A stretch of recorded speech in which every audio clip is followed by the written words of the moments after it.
দেখেন মানুষ কত আহ্লাদে এখান থেকে মানে পানি ঢিলে ঢিলে দিচ্ছে। মানুষ যে কত খুশি হয়েছে এই সরকারের পতনে, হ্যাঁ, মানুষ ভাষায় বোঝানো যাবে না। লক্ষ কোটি মানুষ রাস্তায় নেমে এসেছে, সেই আনন্দে দেখেন নারীরাও কত খুশি, কত সুখী হয়ে রয়েছে। হ্যাঁ, মানুষ কত খুশি আছে। আমার একটু দিয়ে ব্রাদার, আমার একটু দিও, না খাওয়া তাড়াতাড়ি।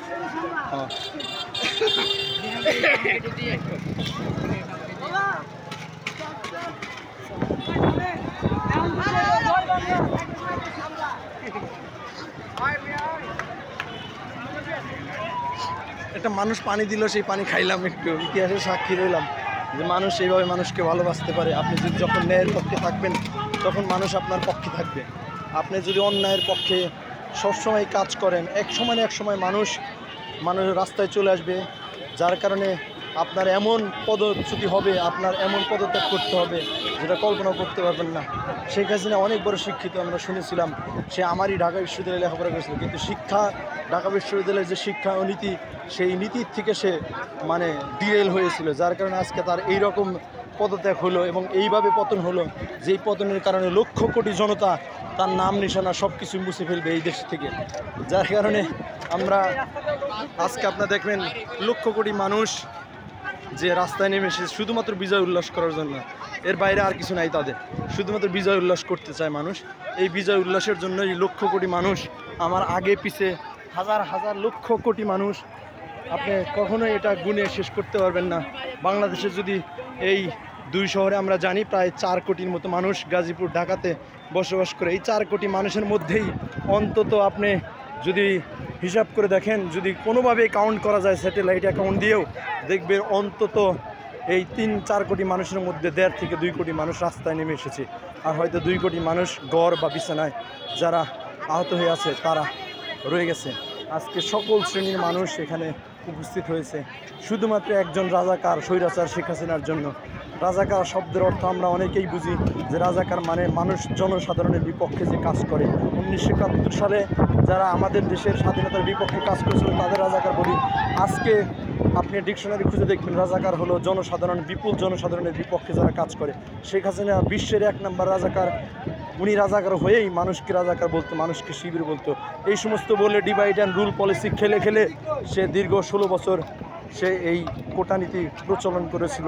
আমরা আন্দোলন করেছি, আপনারা আমার ইউটিউব চ্যানেল ভালো করে দেখে দেখবেন যে আমি একেবারেই গোড়ার থেকে 13 জুলাই থেকেই অত্যন্ত প্রতিবাদ করছিলাম। এই সমাজের মধ্যে, এই দেশের মধ্যে অনেকেই গাল নিন্দা করেছে যে না তুমি এটা করো, ওটা করো, এটা করার পাশাপাশি এটা করতে পারো না।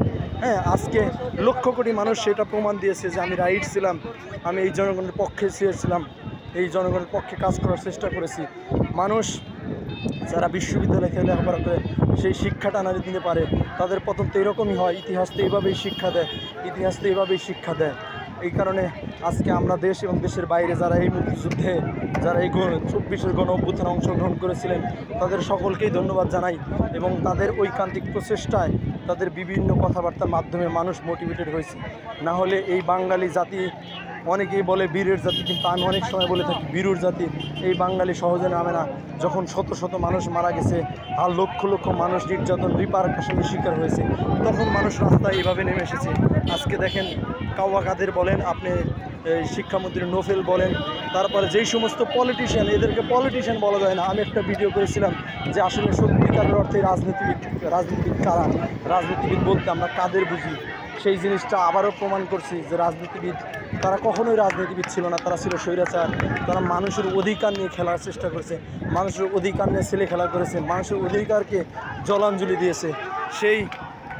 সেই রাজপথে দেখে আপনারা এই মুহূর্তে আপনারা সেনা কল্যাণ টাওয়ারের নিচে, অর্থাৎ টুঙ্গিবাজার সেনা কল্যাণ টাওয়ারের আপনারা সামনে দেখতেছি টুঙ্গিবাজার সেনা কল্যাণ SKSCC লেখা আছে, অর্থাৎ সেনা কল্যাণ সেন্টার।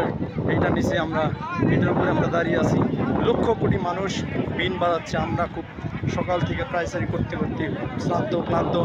একটু আগেই দেখলেন যে একটা বিল্ডিং থেকে এক মহিলা কয়েকটা বোতল ছেড়ে ফেললো, ওখান থেকে কিছু পানি খেলাম এবং এই অভ্যুত্থানের সাথে জড়িত হলাম। আসলে আমরা যারা রাজনীতি সচেতন মানুষ, যারা ভবিষ্যতে রাজনীতি করতে চাই, তাদের জন্য এমন একটা দেশ, এমন একটা সমাজ গঠন করতে চাই যেই সমাজে মানুষ শুধু মানুষের পক্ষেই কাজ করবে, অন্যায়ের পক্ষে কোনোভাবে কাজ করবে না, এগুলো আমরা বিশ্বাস করি। পুলিশ পুলিশ দেখেন, পুলিশ আর্মি, বিমান বাহিনী, নৌবাহিনী, যে বাহিনী বলেন, এখন লক্ষ কোটি মানুষকেও যদি সেনাবাহিনীকে উদ্ধার করে দেন, তারা মানুষ মারা যাবে। তারা সবাই এখন ঘরে আবদ্ধ হয়ে গেছে, পর্যবসিত হয়ে গেছে। বাংলা লক্ষ কোটি মানুষের কাছে আসলে এই সমস্ত বাহিনীর যে আসলে অ্যাক্টিভিটি, সেই অ্যাক্টিভিটি প্রমাণ করে তারা কতটা মানে স্বৈরাচারী আচরণ করেছিল। আজকে আপনি দেখেন, একটা ট্রেড লাইসেন্সের দাম যেখানে 100-200 টাকায় পাওয়া যেত বাংলাদেশের প্রতিটি ইউনিয়নে, সেটাকে 4000, 5000, 10,000 নিয়ে গেছে। অথচ উন্নয়নের বলি করে সে এই সমস্ত টাকা করাপ্টেড অফিসিয়াল, করাপ্টেড রাজনীতিবিদদের মধ্যে দিয়ে গিয়েছে। সেই সমস্ত রাজনীতিবিদরা আজকে কোথায়? লক্ষ মানুষের কাছে এসে আপনারা জবাবদিহি করতে পারবেন না। সুতরাং আপনারা এখান থেকে শিক্ষা নেন। এবং আমি বিশ্বাস করি ইতিহাসের এটাও শিক্ষা যে কেউ ইতিহাস থেকে শিক্ষা নেয় না। হয়তো এখান থেকেও যারা ইলউইল মেন্টালিটির মানুষ আছে তারা হয়তো শিক্ষা নেবে না, কিন্তু অ্যাকচুয়াল মানুষ যারা, মনুষ্যত্বের গড়া যারা মানুষ, সেই সমস্ত মানুষ এখান থেকে শিক্ষা নেবে। তারা বুঝতে পারবে এই লক্ষ কোটি মানুষের জোয়ার, এই জোয়ার কী বার্তা দিতে যাচ্ছে এবং আগামী ভবিষ্যৎ কিভাবে গঠন হবে, সেই জিনিসগুলোও আপনারা হয়তো দেখতে পারবেন। লক্ষ কোটি মানুষ যে ছাপ রেখে গেছে, সেই ছাপটা আমরা একটু দেখাতে যাচ্ছি। উপরে নিচে, ভিতরে বাইরে, সর্বত্রই মানুষের যে স্লোগান, মানুষ কিন্তু থামতেছে না, মানুষ কিন্তু যাচ্ছেই, মানুষ কিন্তু মানে থামতেছে না। আমরা এখন মনে করি জাতীয় ঐক্যবোধের একটা সরকার গঠন হবে, যেখানে সব শ্রেণীর পেশার মানুষের প্রতিনিধিত্ব করার মানুষ থাকবে, যেখানে এরকম করাপ্টেড অফিসিয়ালদের রাজত্ব থাকবে না, সরকারি চাকরিদের ওই রকম দাপুটে থাকবে না, যেখানে জাস্টিস প্রতিষ্ঠা হবে, যেই জাস্টিসের আলোকেই মানুষ সুন্দর সুন্দর কথা বের করতে পারবে, ক্রিয়েটিভিটির সর্বোচ্চ চর্চা করতে পারবে, মানুষের মধ্যে অন্যায়, হিংসা, বিবাদ এই জিনিসগুলো থাকবে না বলে আমরা বিশ্বাস করি। আমি ধন্যবাদ জানাবো সকলকেই যারা এই 24-এর গণঅভ্যুত্থান সাকসেসফুলি সফল করতে আমাদের সচেষ্ট করেছিলেন। আজকে সারাদিন রাজপথে ছিলাম, রাজপথে থেকেছে, আমার কণ্ঠটা ভেঙে গেছে। আমরা আপনাদের ধন্যবাদ জানিয়ে এখানেই শেষ করতে যাচ্ছি।